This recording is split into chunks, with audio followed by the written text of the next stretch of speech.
বলছি, আমরা যদি আমাদের সামনের ভারতবর্ষটাকে দেখি, ঠিক দুভাগে বিভক্ত। একটা ভাগ হচ্ছে যেখানে খেটে খাওয়া শতকরা 99% মানুষ, আর একটা ভাগ হচ্ছে 1% লুটে খাওয়া মানুষ।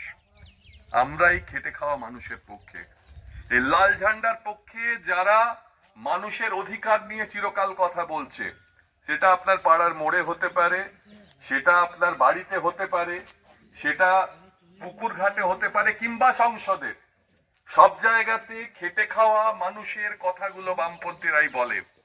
কি যন্ত্রণার মধ্যে এখানের মানুষজন কাটাচ্ছেন।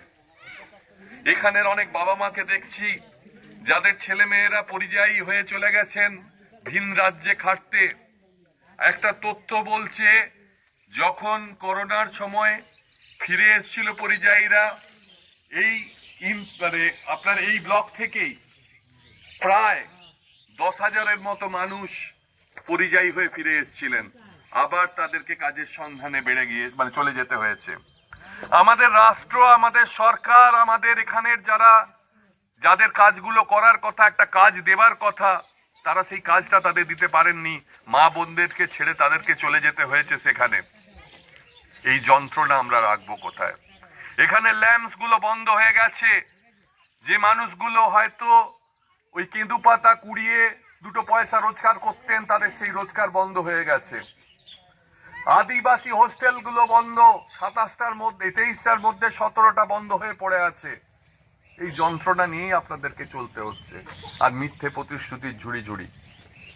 মুকুটমণিপুর রেল লাইন আজও হলো না। জলের সেচের ব্যবস্থা নেই। ওই ড্যাম থেকে যখন জল ছাড়ে তারা খেয়াল খুশি মতো করে, সেই জল আমাদের কাছে এসে পৌঁছয় না। তার ফলে এখানে চাষবাসও ভালো হয় না। এই যন্ত্রণা আপনারা রাখবেন কোথায়? এই কথাগুলো বলতে হবে। আমাদের বামপন্থীদের আপনারা জয়যুক্ত করলে সেই কথাগুলো আমরা সারা ভারতবর্ষের মানুষের কাছে বলতে পারবো।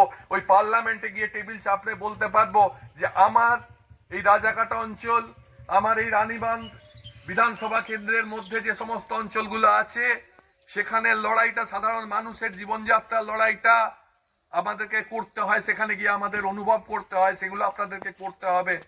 একজন সাংসদের সেই কাজটাই হওয়া উচিত। বামপন্থীরা সেই কাজটাই করার জন্য প্রতিজ্ঞাবদ্ধ। তাই আপনার পাশের মানুষকে, আপনার গ্রামের মানুষকে, আপনার পরিচিত মানুষকে বোঝাতে হবে, বামপন্থীদের ভোটটা দেওয়া মানে হচ্ছে খেটে খাওয়া মানুষের কথাগুলো বলার লোককে ভোট দেয়া। আর কোনো তাদের স্বার্থ নেই। তারা তো লুট করে খেতেই ভালোবাসে। আপনাদের পকেটের টাকা তাদের পকেটে যাচ্ছে, আপনাদের কি উন্নতি হচ্ছে? এইটুকু বলে আজকে আমরা এই প্রোগ্রামের শুরুও করতে হবে। সকলকে আবার লাল সালাম জানাচ্ছি, অভিনন্দন, প্রণাম। আমরা আমার অনুষ্ঠান শুরু করব এই বলে আমার বক্তব্য।